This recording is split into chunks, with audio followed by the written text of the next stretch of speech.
क्यों उसके लिए भूखे रहे, तुम्हारा वोटिंग कराए? क्या कर रहे हो तुम? किसी नेता फेता के बगैर समाज जिंदा रहना चाहिए। पार्टी कोई भी रहे, हारे जीते कोई भी, लेकिन समाज नहीं हारना चाहिए, उसके बारे में सोचो। बिरसा मुंडा ने बोला था कि समाज आर्थिक रूप से गरीब रहेगा चलेगा, लेकिन विचारों से गरीब नहीं रहना चाहिए।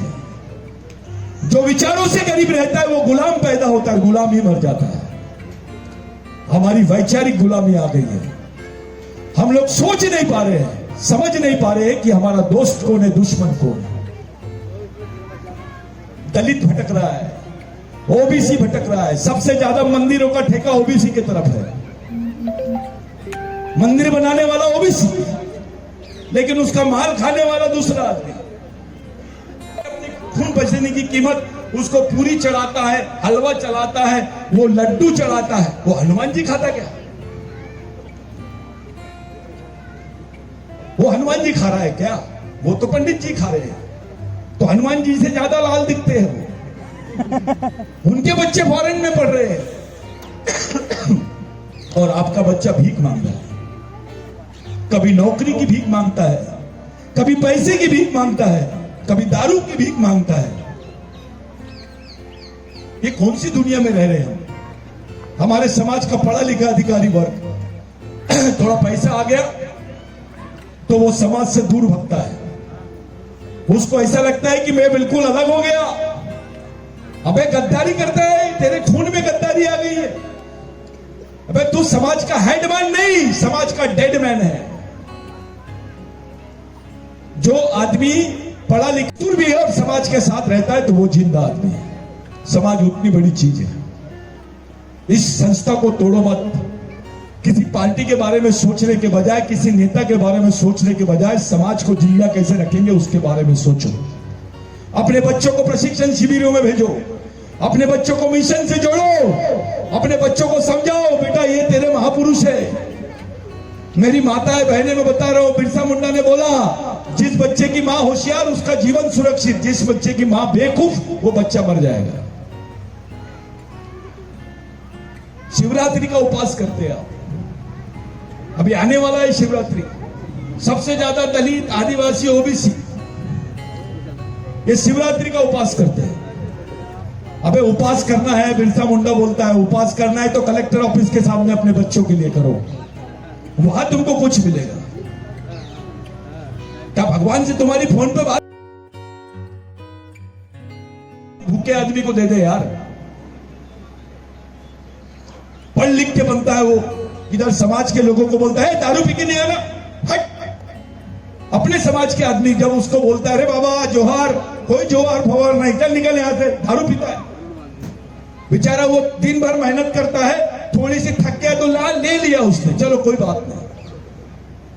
लेकिन वही पढ़ा लिखा आदमी जब मंदिर में जाता है तो पंडित जी के पूरे पैर पड़ता है, लोटांगन। पहले भगवान के पड़ता आधे, लेकिन पंडित के पूरे। इधर से 200-500 का नोट निकालता है, पंडित जी को देता है। पैर भी पड़ रहा है और नोट भी दे रहा है। पंडित जी कोई मेहनत करने वाला आदमी है क्या? अबे जो मेहनत करने वाला है, जिसने खून पसीना बहा है दिन भर, उस आदमी के साथ तेरा व्यवहार ऐसा है। बहुत फेमस कर दिए रामदेव बाबा को, बहुत ज्यादा फेमस। आदिवासी महिला तो अपने 6 महीने के बनी रहेगा, कामदेव बाबा रहेगा। हंसते हैं लोग आदिवासियों को। धूप होती है, इतनी धूप में बेचारे भूखे पेट में कपड़ा बांध के गड्ढे खोद रहे हैं, तब भी अपने नेताओं को समझ में नहीं आता है। फिर भी मंदिर जा रहे हैं, वो शनि मंदिर जा रहे हैं, ये भगवान के पास जा रहे हैं। तेरे को बताया क्या भगवान ने? टंटा भी पागल था क्या? समाज को भगवान बोलता था वो। आपने हमारे महापुरुषों के विचारों के साथ बेईमानी की है।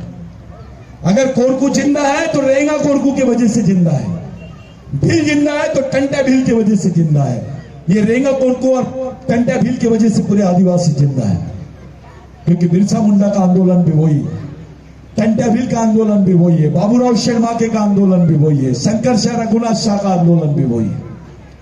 समाज को एक कैसे लाएंगे? तुम्हारे पास जनसंख्या है, जिनकी जनसंख्या 35 35% लोग मामूली है क्या? 35% में से 4% लोग भी जाके भोपाल में हक दिए ना, तो भोपाल 1 महीने तक साफ नहीं होगा। तुम खाना मत मांगो, जाओ लैट्रिन कर दो वहां, बस बाकी कुछ नहीं करो। 1 महीने तक भोपाल साफ नहीं कर पाएंगे, ये भोपाल छोड़ना पड़ेगा इनको। वो भी नहीं आता अपने लोगों को। आज मैं यहां रेंगा कोरकू का इसलिए जिक्र किया हूं कि इस गांव में रेंगा कोरकू के ऊपर फायरिंग हुई थी। फायरिंग की मतलब उसके ऊपर गोली चलाई गई थी इसी गांव में, इसी गांव में। मैं उसका प्रूफ दूंगा आपको, कल परसों में भेज दूंगा, व्हाट्सएप पे देख लेना।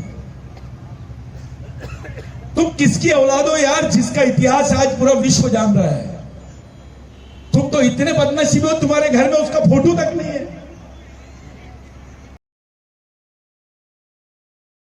पंडित है तो जाके उसको सीधा उसकी कान और नाक ही काट देते, पंडित है तो जुबान काट देते थे, सजा यही रहती थी उनकी। लेकिन वो केवल दूसरों को नहीं, खुद के भी लोगों को इन्होंने सजा दी है। जो गद्दारी किया उसको भी सजा देते। ये रेंगा कोरकू और टंटे मामा डकैत नहीं थे मेरे भाई, ये भगवान थे। 6 लाख हेक्टर जमीन, 6 लाख, कितनी? 6 लाख हेक्टर, एकड़ नहीं, हेक्टर जमीन।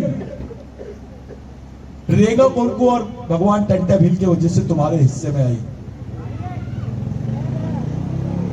2 लाख हेक्टर के जंगल आए, 6 जंगल है सतपुड़ा में, गिन लेना जंगल के नाम, सतीश भाऊ ने बराबर बताया।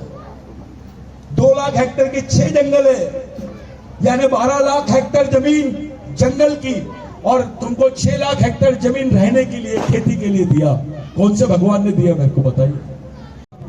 लेकिन अभी अपने मिशन के लोग रिसर्च कर करके आज भगवान टंटा भील को लोग जानने लग गए हैं, भगवान रेंगा कोरकू को लोग जानने लग गए हैं।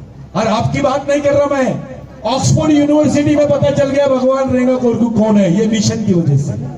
ये वो मिशन है। आज अमेरिका के लोग रेंगा कोरकू पे बात कर रहे हैं, लेकिन उसकी खून के लोग उस पर बात नहीं कर रहे। शर्म की बात है। हमारे लोग डकैत बोलते हैं, भगवान टंटे भील को डकैत बोलते हैं। बे तुम्हारा भगवान नहीं, तुम्हारा बाप भी है, भगवान भी है, और तुम्हारे समाज का विधाता भी है। बाबा साहब अंबेडकर की मम्मी जो है माता, वो बाबा साहब को बचपन में टंटा भील बनाते थे, उनकी कहानियां गाते थे। ये पूरे सतपुड़ा पहाड़ों पे किसी भगवान के गाने नहीं गाए जाते थे जितने रेंगा कोरकू और टंटा भील के गाने जाते थे। तो ये वो बहुत पवित्र जगह है।